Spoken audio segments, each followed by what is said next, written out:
Hi folks, welcome back to Free America. So there's a lot of really good videos out there about Hultafors knives, and this is not going to be one of them. So I really fell in love with this knife. This is a great little knife. This is the heavy duty, or the GK, right? This knife runs about $11–12. It's carbon steel. It's got like a secondary bevel on it, so it comes pretty darn sharp. And the thing that I like the most about it is it's got a great big handle on it. It's got a great big grip. So even wearing knives, I can use this knife. So for bushcraft and that kind of stuff, it's got it has some things to be desired. There's no lanyard hole on any of these knives. The spine on this knife is not squared off. So you can't, strike a fire rod without some modifications. But hey, for 11 bucks, 12 bucks, you get a great big knife that is thick. In case I hadn't mentioned that, the thickness of this blade is 3 millimeters, something like that. I mean, it's pretty damn thick. Good piece of equipment. So because I like that knife so much, I bought this one.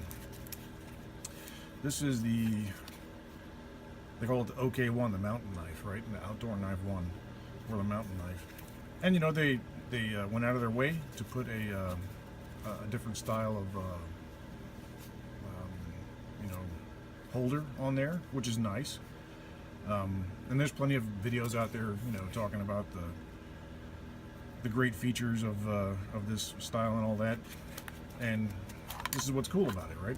So it's got basically the same handle, a little bit darker in color, which is fine with me, but it's the same size.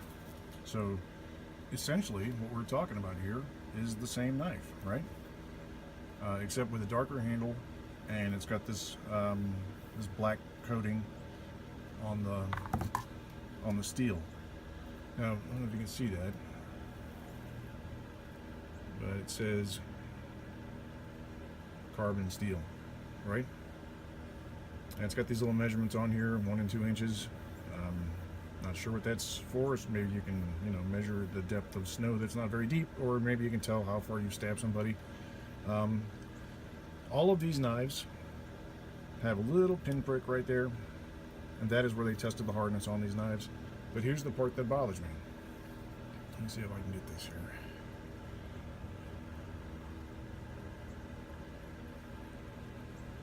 Can you see that? Made in Taiwan. All right, Hultafors. I'm not sure what's going on with you guys.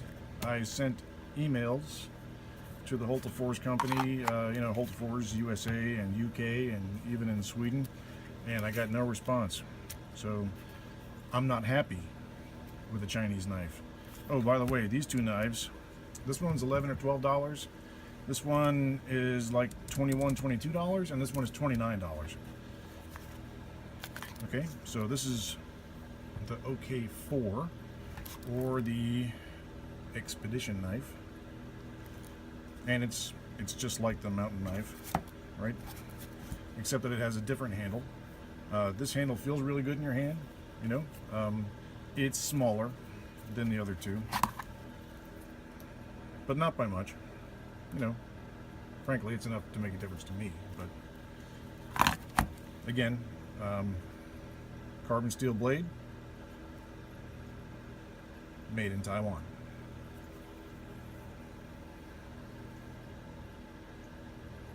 So in all fairness, I'm sure it's a decent piece of equipment, but it's made in Taiwan, and I don't want to spend $30 for a knife that's made in Taiwan. So really wish Hultafors would respond to my emails. In the meantime, for the price, I would buy this knife again and again and again. It's every bit as heavy duty as the Mora heavy duty, and probably more, and it has a bigger handle. So I really like this knife. If it said made in Taiwan on it, I would be pissed off, but it doesn't. So Tell me what you think, ladies and gentlemen. I know I haven't made a video in a while. It's been about a month or so. Been awfully busy. Excuses. So, I mean, these knives are okay, but I think for the money, I don't want to buy a Chinese knife. So, thanks again for watching. Like, share, subscribe, give me a thumbs up, a thumbs down if you think I'm a dumbass and I shouldn't be all worked up about these things being from Taiwan. You know, I'm good either way. I appreciate your insight and your input, and God bless America.